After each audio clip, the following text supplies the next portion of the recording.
விசாகம் நட்சத்திரம் நீங்க உங்கள் வீட்டில் கணவன் அல்லது மனைவி அல்லது குழந்தைகள் உறவினர்கள் விசாக நட்சத்திரத்தை கொண்டிருக்கிறவர்களா?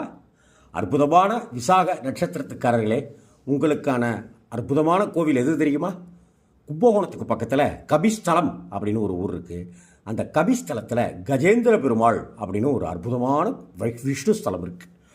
கபிஸ்தலம் பெருமாள் கோவில் ரொம்ப ரொம்ப அழகான சாநித்தியம் நிறைந்த அமைதியே உருவான கோவில் அது. 108 திவ்ய கஷேத்திரங்களில் கபிஸ்தலம் கஜேந்திர வரத பெருமாள் கோவிலும் ஒன்று.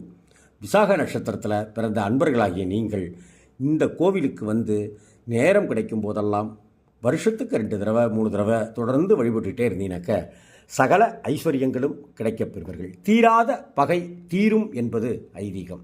பகையோடு வாழ்வதை விட கொடுமை இந்த உலகத்தில் என்னங்க இருக்குது? பகையை மறைக்கச் செய்யும், பகையை விளக்கச் செய்யும் அற்புதமான ஸ்தலம்